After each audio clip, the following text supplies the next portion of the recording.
me ask you a question. Do you ever want your kids to just listen?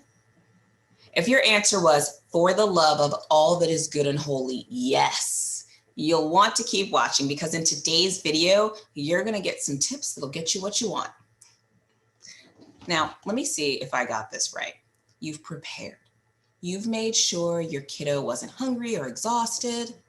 You used all the right words. Short, direct, but clear. Maybe you even offered a few options. You can do this or you can do that.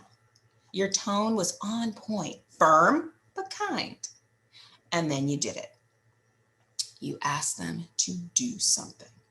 And bam, they responded as if you threatened to give away their brand new puppy. No, I don't want to. You can't make me. Maybe you keep it together. You repeat yourself with a short description of why this will happen, only to be met with the same thing. Your kid won't listen. Now, if you're anything like the countless parents I work with, this is where things start to get tense. If this were a movie clip, the music would start to get faster and more intense. As you hit that crossroad, the audience would lean in and begin to wonder, will this parent keep it together or will they lose it? In today's video, I'm going to walk you through 3 different strategies you can use to give that movie a happy ending. Tips to help your kiddo listen more and help you overreact less. Tip 1, clarify the triggers. Look, our kids and the buttons within us that they push are really consistent. The button they pushed last week will likely be there next week, and they'll push it again, probably using the same strategies. I know there have been times when I wondered, why does this kid have to make everything so difficult? But here's the thing. We're not always a barrel of fun to live with either. Just like our kids trigger us, we trigger them too. We can save us and them, however, a lot of frustration if we start to take notice of what tends to set us and them off. It can be something as simple as the time of day or something that wasn't phrased in quite the right way. Here's an example. My husband would get so triggered by our daughter's blow-ups. He would say, she just goes off for no reason. Pro tip, there's always a reason. Okay. One day I watched their interaction and I noticed that he asked her to pick up her clothes, right? She finished what she was doing and she was just about to grab them when he came back and said, pick up your clothes. She got so angry and yelled, I was doing it. And he said, okay, do it. And then she said, I was. Why are you telling me? And then it just continued to spiral down into some sort of deep, dark pit, right? And then he gave me that typical, see, kind of look. Now, when things calmed and we were alone, I asked if he was open to hearing what I saw. You see, what we know about our daughter is that she prides herself on being self-directed. So unlike my son, who thrives off of reminders just upset our daughter. She sees them as a sign that we think she can't do it on her own. So being reminded and then following the reminder up with, okay, so do it. Huge trigger for her. So we had to talk about this, talked about some things that, could be done instead. And then the next time he told her to do something, he just walked away. When he came back, less than an hour later, it was done. No dramatic music necessary. So knowing which kid, what's likely to happen, where it's likely to happen, allows you to create a plan to either minimize or prevent that episode of not listening or being triggered. Speaking of plans, this brings me to tip 2, co-create a plan.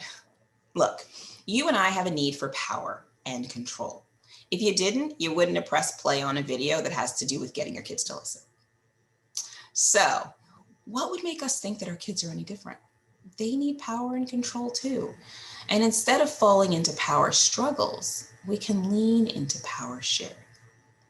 One way to do this is we can ask a question as opposed to giving a directive. Now, let me be clear.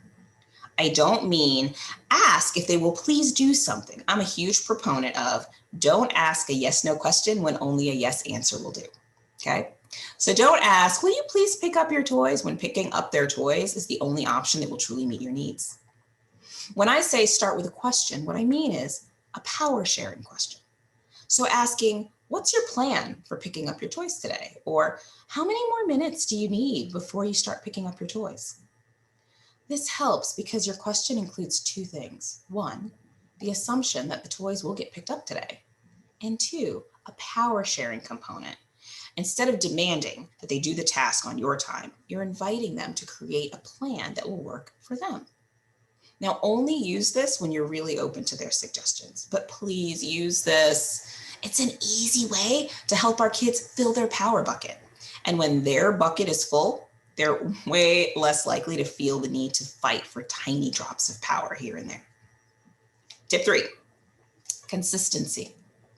Have you ever been in a situation where you are relaxing or involved in a task and someone, maybe your partner or your roommate, comes up and asks you to do something?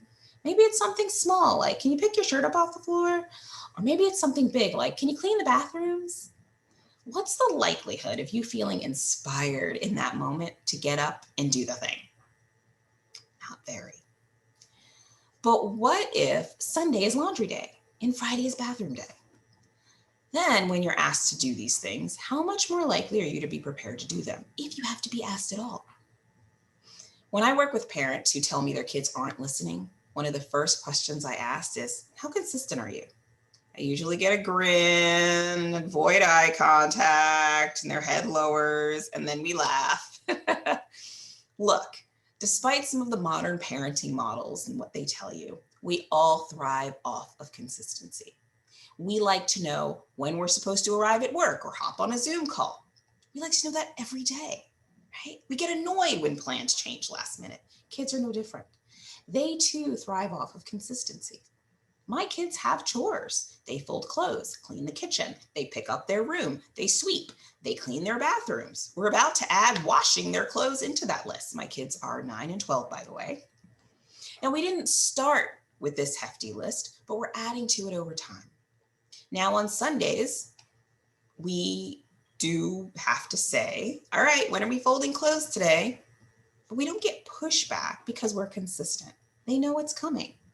Now, I'd be lying if I said they never complain. They do. They're human. Heck, I complain when I have to clean my bathroom. I just don't have anyone to really complain to.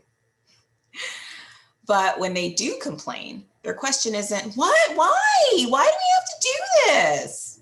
They know it's because they're a valuable part of our family community where everyone chips in. So there you have it. You want your kids to listen more? Clarify the triggers, yours and theirs. What sets you and them off? Co-create a plan. When we power share, they don't have to struggle for it. And lastly, but certainly not least, be consistent. When they know what's coming, they're less likely to push back when it arrives. If you found this valuable and you want to go deeper, check out my free ebook, The Spiritual Guide to Turning Power Struggles into Power Sharing. You can access it by clicking below or heading to wepowershare.com. In this book, you will get step-by-step guidance on how to use 4 more powerful tools to power share with your child. You'll also be invited to experience a new way of thinking about your relationship with your child. This new way will help you to engage your child from your highest, wisest self and teach them to do the same. So if you want more tips, tools, and mindset shifts, click below or head over to wepowershare.com and download your copy of The Spiritual Guide to Turning Power Struggles into Power Sharing. See you next time.